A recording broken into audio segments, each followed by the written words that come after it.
Assalamualaikum warahmatullahi wabarakatuh. Perkenalkan, saya Sifa Usawkina dengan NPM 2005170198. Bersama dengan teman-teman saya, yang pertama adalah Rizka Syafitri dengan NPM 2005170266. Yang kedua, Meshi Zerlina dengan NPM 2005170167, dan yang terakhir ada Sinta Alfionita dengan NPM 2005170105. Pada kesempatan kali ini kami akan mempresentasikan hasil review jurnal dari kelompok kami. Berikut adalah jurnal yang akan kami review. Judul dari jurnal tersebut adalah faktor yang menyebabkan opini audit atas laporan keuangan wajar dengan pengecualian. Jurnal ini adalah Jurnal Ilmu dan Riset Akuntansi, volume 6, nomor 2, terbit pada Februari 2017, yang ditulis oleh Novita Anggraini dan Sugeng Praptoyo. Adapun bagian yang akan kami review yaitu abstrak dan pendahuluan yang akan direview oleh Meshi Zerlina, kajian teori dan metodologi penelitian yang akan direview oleh Sinta Alfionita, hasil penelitian, kesimpulan dan saran yang akan direview oleh Rizka Syafitri, dan yang terakhir ada kekuatan dan kelemahan jurnal yang akan saya review. Baiklah, langsung saja bagian yang pertama yaitu abstrak dan pendahuluan yang akan direview oleh Meshi Zerlina. Abstrak, jurnal yang berjudul Faktor yang Menyebabkan Opini Auditor atas Laporan Keuangan Wajar dengan Pengecualian ini langsung menuju ke topik bahasan yang akan dibahas oleh penulis, sehingga pembaca semakin mudah untuk memahami jurnal ini. Abstrak dari jurnal ini berisi tentang alasan auditor memberikan opini wajar dengan pengecualian atas laporan keuangan pemerintah Kota Surabaya tahun 2010 dan 2011. Proses penelitian yang menggunakan metode kualitatif dengan teknik analisis data adalah analisis deskriptif. Pendahuluan pada jurnal ini menjelaskan tentang peraturan standar audit yang akan mempengaruhi proses pemeriksaan laporan keuangan. Agar laporan keuangan memiliki kualitas yang baik, maka harus diaudit oleh auditor eksternal yang independen. Untuk merumuskan suatu opini, auditor harus menyimpulkan apakah auditor telah memperoleh keyakinan memadai tentang apakah laporan keuangan secara keseluruhan bebas dari kesalahan penyajian material, baik yang disebabkan oleh kecurangan maupun kesalahan. Untuk laporan keuangan di pemerintahan harus melihat peraturan pemerintah nomor 71 tahun 2010 tentang standar akuntansi pemerintah atau SAP. Kajian teori dalam jurnal ini adalah pemeriksaan dengan tujuan tertentu, yaitu pemeriksaan yang dilakukan dengan tujuan khusus di luar pemeriksaan keuangan dan pemeriksaan kinerja. Laporan keuangan dibuat oleh manajemen dengan tujuan untuk mempertanggungjawabkan tugas-tugas yang dibebankan kepadanya. Materialitas adalah besarnya nilai yang dihilangkan atau salah saji informasi akuntansi yang dilihat dari keadaan yang melingkupinya.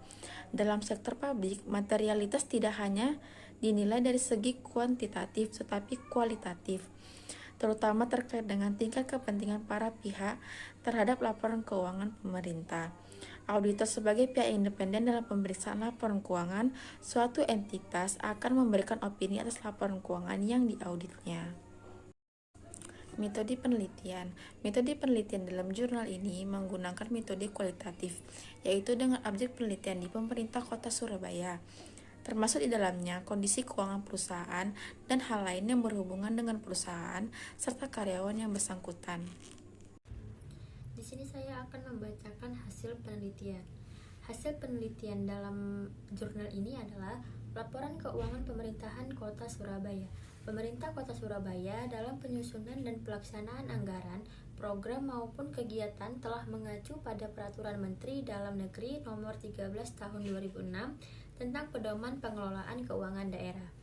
Yang kedua, entitas pelaporan keuangan daerah di Pemerintah Kota Surabaya. Entitas dalam hal ini adalah Dinas Pendapatan dan Pengelolaan Keuangan yang mempunyai kewajiban menyusun laporan keuangan pemerintah daerah. Yang ketiga, penerapan kebijakan akuntansi berkaitan dengan ketentuan yang ada dalam standar akuntansi pemerintahan. Pemerintah Kota Surabaya tahun 2010 dan 2011 memakai kebijakan Peraturan Pemerintahan Nomor 71 Tahun 2010 tentang standar akuntansi pemerintahan. Yang keempat, penyajian laporan keuangan, neraca dan laporan keuangan lainnya yang disajikan oleh pemerintah Kota Surabaya sudah disajikan secara wajar dalam semua hal yang material. Dengan adanya kendala yang ada pada pemerintah Kota Surabaya tahun 2010 dan 2011, maka menyebabkan laporan keuangan pemerintahan Kota Surabaya mendapatkan opini wajar dengan pengecualian. Adapun kesimpulan dalam jurnal ini adalah berdasarkan hasil penelitian, faktor-faktor penyebab laporan keuangan pemerintah Kota Surabaya mendapatkan opini wajar dengan pengecualian adalah ketidaksesuaian dengan standar akuntansi pemerintahan. Pada tahun 2011 terjadi kendala pada penyelesaian masalah pengadaan mobil tangga pemadam kebakaran. Pemerintah Kota Surabaya pada tahun 2010 belum menyusun kebijakan akuntansi tentang penyisihan piutang tak tertagih, serta kelemahan sistem pengendalian internal dalam penyajian piutang pajak yang tidak sesuai dengan nilai yang telah direalisasikan. Dan adapun saran untuk jurnal ini adalah dapat lebih baik dalam pengelolaan dan penyusunan laporan keuangan pemerintahan kota, terutama dalam peningkatan kualitas laporan keuangan pemerintah daerah. Untuk BPKP sebagai audit internal, pemerintah dapat memfokuskan area pembinaan dalam tindak lanjut hasil pemeriksaan keuangan yang dilakukan oleh BPK atas laporan keuangan daerah.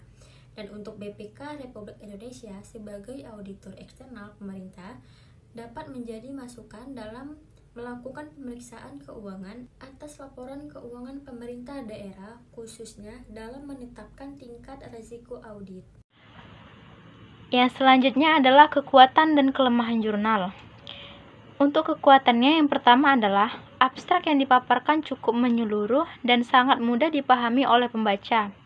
Yang kedua, mengenai hasil yang didapat dalam melakukan penelitiannya, penulis sangat detail memaparkannya. Yang ketiga, penggunaan bahasa yang dilakukan oleh penulis sangat mudah dipahami. Yang keempat, penulis sangat lengkap dalam mengumpulkan keseluruhan isi dari jurnal itu. Selanjutnya, kelemahannya. Yang pertama, dalam tinjauan teoritis terdapat beberapa bahasa yang sulit dipahami, khususnya bagi pembaca dari kalangan umum. Yang kedua, model penulisan pada jurnal kurang menarik minat pembaca, khususnya bagi pembaca dari kalangan umum. Baiklah, sekian hasil review jurnal kami. Lebih dan kurangnya mohon dimaafkan. Assalamualaikum warahmatullahi wabarakatuh.